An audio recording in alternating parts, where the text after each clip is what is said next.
श्रीमद् भगवद गीता प्रवचन भाग 14, श्लोक नंबर 12।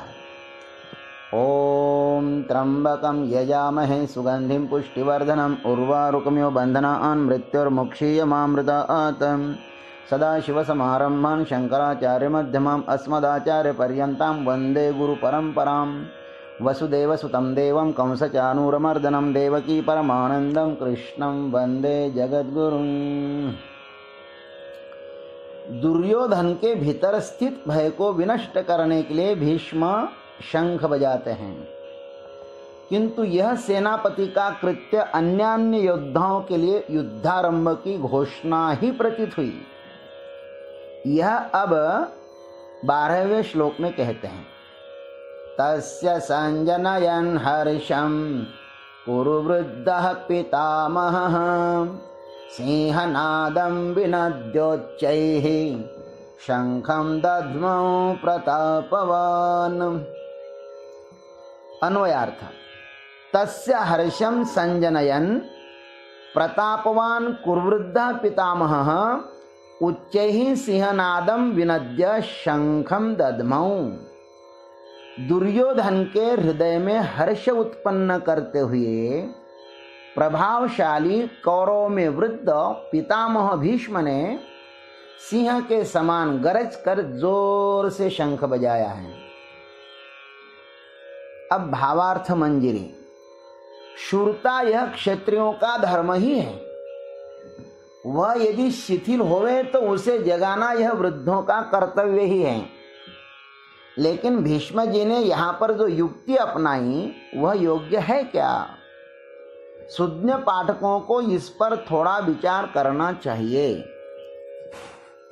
तस्य हर्षम संजनयन, पितामह ने दुर्योधन के भीतर हर्षोत्पन्न करते हुए बड़े ही जोर से सिंह के समान गरज कर शंख बजाया। संजय ने भीष्म को यहाँ पर 3 विशेष नाम दिए हैं, प्रतापवान, कुरुवृद्ध और पितामह। प्रतापवान का अर्थ है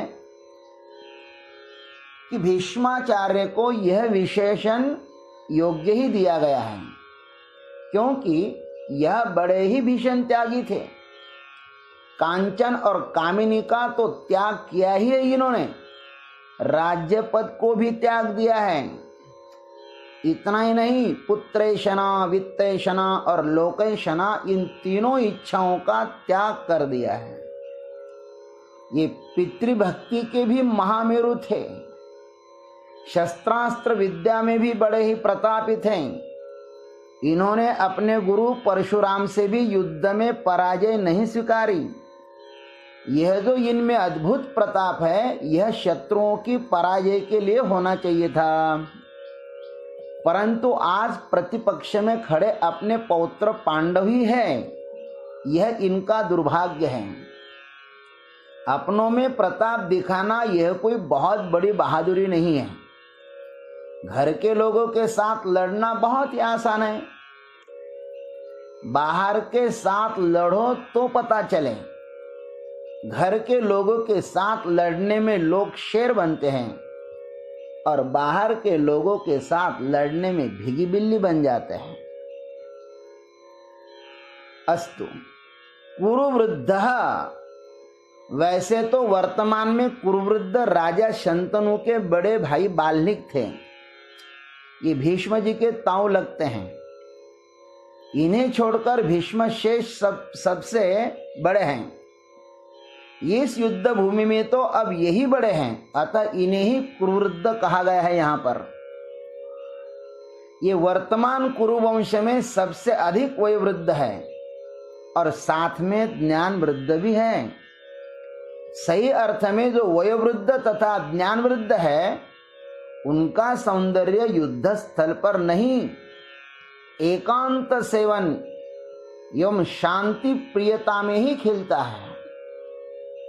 वृद्धावस्था युद्ध स्थल पर शोभा नहीं देती।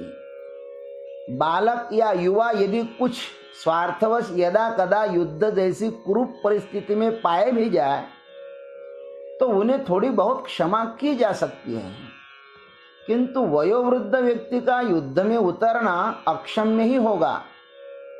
उनकी इस कुरूप वृद्धता पर संदेह तो होना ही चाहिए। गंगानंदन भीष्म समस्त कौरवों में बड़े हैं, क्या उनका महाभारत युद्ध में किसी एक पक्ष में रहना उचित था?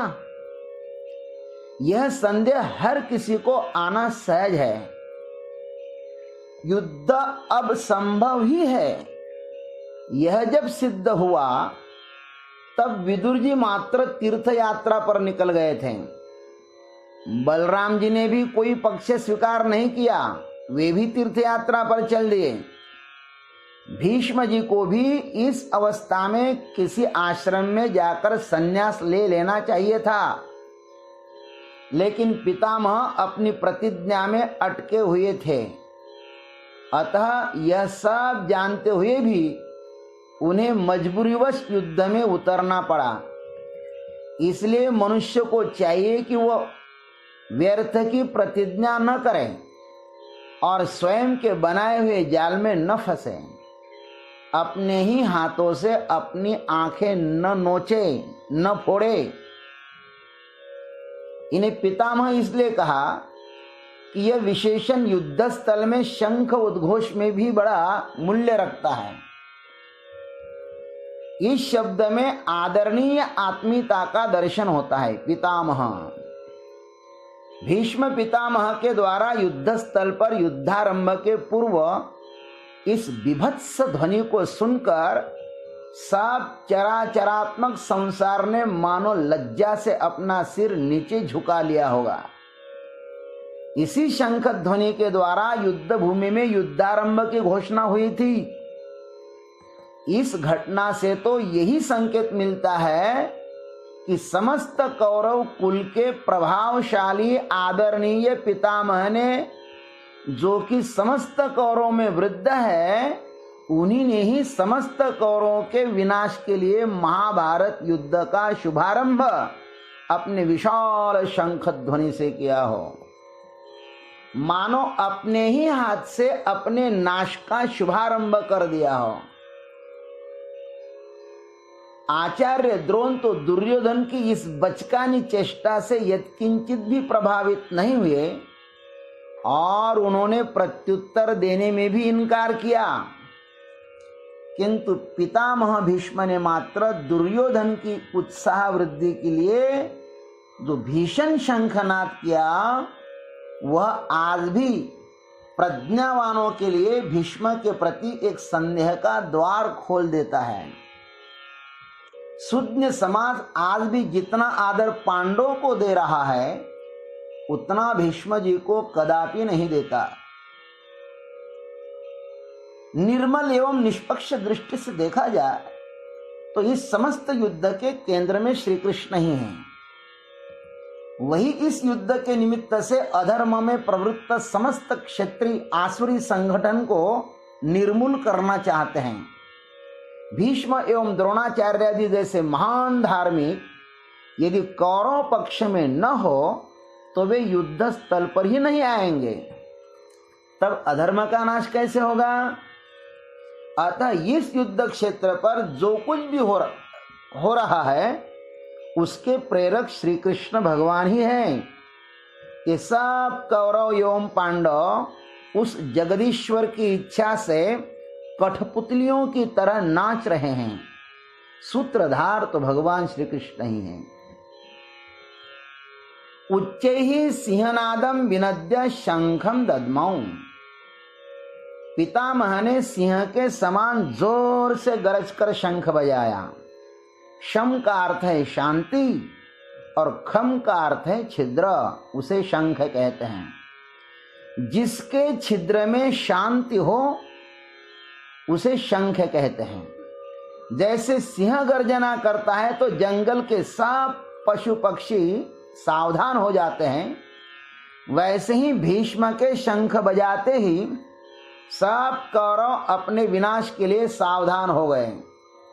कौरवों के अधर्म रूपी उत्पात से अशांत हुई धरती माता पर शांति की स्थापना के लिए भीष्म जी ने यह धर्म शंख बजाया। अस्तु। हरि ओम तत्सत।